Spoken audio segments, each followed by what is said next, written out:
Robson Lopes é regente do Coral Querigma, da Igreja Batista da Lagoinha, e também do grupo El Chamá. O grupo onde, de uma certa forma, se originou Diante do Trono, né? Mas a gente vai conversar um pouco aqui com o Robinho sobre outro assunto. Tudo bem, Robinho? Antes de mais nada, obrigado por nos receber na sua casa, querido. Um prazer muito grande. Um prazer muito grande estar aqui com você. Robinho, a gente sabe, pela sua história, que você tem 36 anos de trabalho na Casa do Senhor ali em Lagoinha, especialmente com o Ministério de Música e Artes na igreja. 36 anos é uma história longa, né, pessoal? Muita coisa aí. E nesses 36 anos, você experimentou muita coisa. E o que eu percebo hoje é que na igreja, e não só na igreja, mas de uma forma geral, na cultura do Brasil principalmente, as pessoas vão ficando mais velhas e elas se tornam descartáveis para alguns nichos. Eu percebo, tem uma comparação que eu costumo fazer, que, por exemplo, nas aeronaves brasileiras, nós sempre temos como comissárias moças lindas, jovens, mas visivelmente não todas, apesar da aparência, são habilitadas para desenvolver a função. Muitas delas, às vezes, são tão ásperas, mesmo com a aparência adequada. E nas linhas aéreas, por exemplo, da América ou da Europa, a gente percebe mulheres mais velhas, mais maduras, não tão formosas, mas a beleza da juventude já se foi, mas você percebe umas mulheres, assim, exatamente no lugar certo, dóceis, gentis, na maneira de lidar com o público. Na Europa e nos Estados Unidos há essa cultura de que o idoso, a pessoa madura, ela continua ativa, ela continua redescobrindo novas formas de servir ao país, né? E a família também, ela não é descartada. E na igreja também, quando a gente visita as igrejas fora do Brasil, a gente vê essa realidade. No Brasil, no entanto, a gente vê esse contraste. Como você, com 36 anos de ministério, vê isso, Robinho? Bom, Helena, primeiro é um prazer você estar aí na minha casa, muito grande. Nós somos amigos há muitos anos. Né? Muito tempo, graças a Deus. Graças a Deus. Sua família está no nosso coração, da minha casa. Eu sei que nós estamos também no coração de vocês. Agora, quando eu era jovem, quando eu comecei o ministério, ali perto dos meus 30 anos, 33 anos de idade, eu comecei a me preparar para o tempo que eu estou vivendo agora. Porque eu vi pessoas que foram saindo e sofrendo muito por causa desse tempo que a gente vai vendo que vão chegando pessoas mais novas, pessoas mais com um vigor maior. Mas eu sempre falo que a melhor coisa é fazer aniversário. É mesmo, né? É bom demais. Muita gente não gosta de fazer aniversário. Eu amo fazer aniversário. Eu gosto de fazer aniversário. Primeiro porque eu tô vivo. Não tem como. É motivo de celebrar. É motivo de celebrar. E não tem como você continuar vivo sem fazer aniversário. E o aniversário todo ano, ele te traz uma carga emocional que na juventude você não tem, né? Então eu trabalho muito com os meus alunos do CTM, mesmo com o coral e mesmo com o El Chamá, essa questão do tempo que a gente está vivendo e principalmente do agora.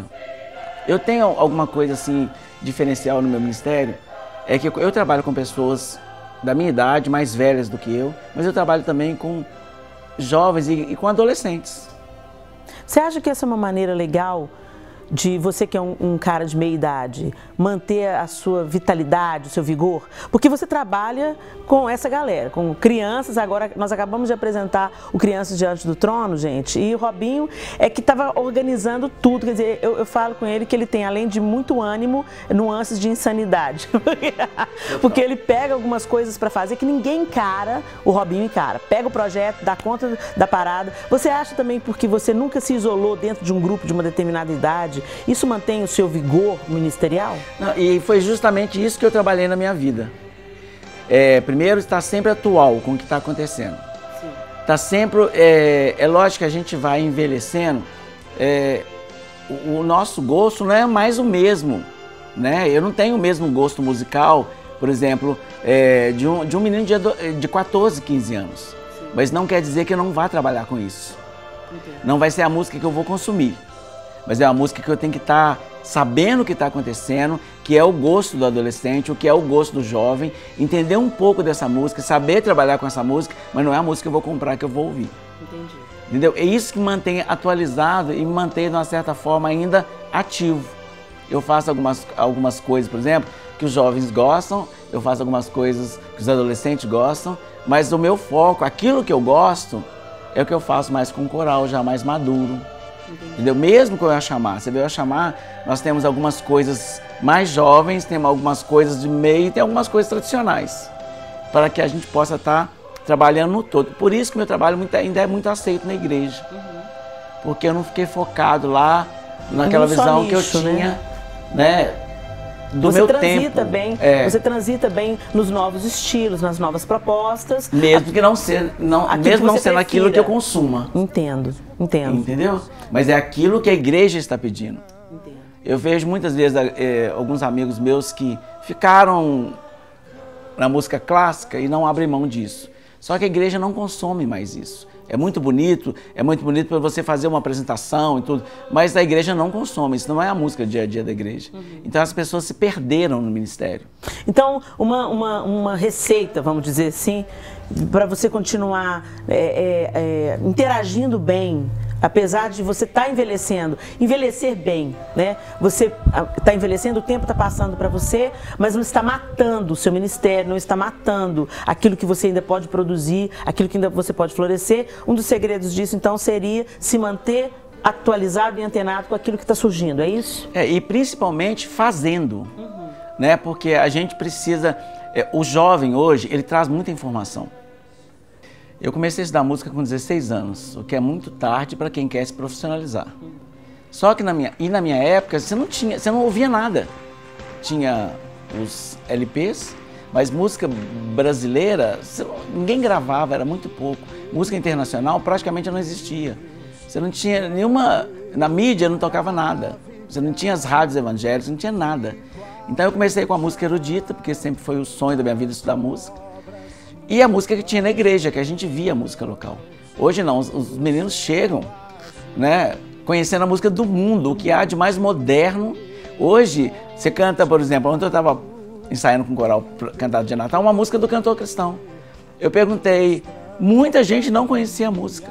Eu perguntei, quem tem mais de 10 anos, menos de 10 anos convertido? Poucas pessoas. E muita gente tinha mais de 10 anos, não conhecia a música do cantor cristão. Uau. Quer dizer, isso é trágico.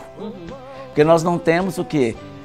A cultura. A gente não tem, o que me encanta na cultura americana é que você vê uma coisa da atualidade, jovens, por exemplo, a cantata que eu estou fazendo esse ano, ela foi lançada em 2010. A música que uma adolescente canta é um hino do cantor cristão. Que os adolescentes estão cantando. Então, quer dizer, também tem esse diálogo da juventude. Eles estão sempre reciclando. Você pode ver um jovem lá, grava música do século passado, coloca uma roupagem nova e coisa que nós não temos. Se você pensar no Diante do Trono, do CD, vamos colocar Águas Purificadoras, está praticamente descartado na igreja. Quando você canta uma música, você não consegue localizar mais a música. Porque nós não temos essa memória de firmarmos naquela música que fez história e ela continuar trazendo vida. Ao mesmo tempo que também a gente está vivendo um superaquecimento do mercado, tem muita coisa chegando, muita coisa, sempre abastecido, né? O mercado sempre abastecido, sempre tem algo novo surgindo, né? Então, isso até impossibilita mesmo certas coisas serem firmadas. Né? Mas vamos falar dos Estados Unidos, porque é a nossa cultura evangélica, né? Mas lá, mesmo assim, o consumo deles é muito maior. Mas eles estão sempre trazendo, e mesmo tem alguns eventos que eles fazem que eu acho assim, que são ícones da música evangélica mundial, que é o Bill e Gloria Gaynor. Eles fazem aqueles juntamentos onde tem todos os cantores, desde os mais velhos aos mais novos, juntos e celebrando com as músicas antigas, com as músicas novas. Mas eu acho que isso também já é um reflexo da cultura local que valoriza o antigo, que valoriza o velho, entre aspas. E no Brasil há justamente o oposto, há uma cultura de descarte. É porque no Brasil, com a chegada das comunidades, elas desmontaram um pouco a questão da música que já existia no Brasil, que é a música coral. Eu lembro que quando começou a surgir as comunidades, começou a não ter mais coral na igreja, uma das coisas que eu bati pé é manter coral vivo, principalmente nas igrejas neopentecostais. Nas igrejas tradicionais todas têm. Todas têm. Mas nas igrejas neopentecostais, porque mudaram o estilo de templo, não tinha mais lugar para coro. E uma das coisas que eu bati pé é de manter um coral vivo dentro da igreja. Né? Então, assim, aí logo veio eu chamar com um coro mais jovem, mas com um formato de coro, não um formato de um grupo de louvor. E coral ainda continua sendo uma das grandes maneiras da gente aprender a cantar. Não, coral é a escola de canto, né? Sensacional. Por isso que hoje a música vocal na igreja é uma música com tantas deficiências. Porque, principalmente nas igrejas neopentecostais, né? Porque as pessoas não passam por um coral, e nesse coral, no processo de coral, pessoal, a gente aprende a cantar em grupo, né? Então é legal realçar isso. Agora, Robinho, para encerrar, conta pra gente, qual é a dica que você dá a uma pessoa que está há 36 anos no ministério, ativo, florescendo e cheio de sonhos? Acho que isso é um barato, você nunca para de sonhar. Né? Isso inspira a gente e isso mantém a sua juventude até física, porque a gente olha para você, Robinho, o tempo não passa. O tempo não passa, você continua a mesma pessoa que eu conhecia há 20 anos atrás, né? Então isso é muito legal, acho que isso parte muito de dentro, como diz a palavra de Deus, o coração alegre formoseia o rosto, né? Você está jovem por dentro, isso reflete na sua jovialidade também externa.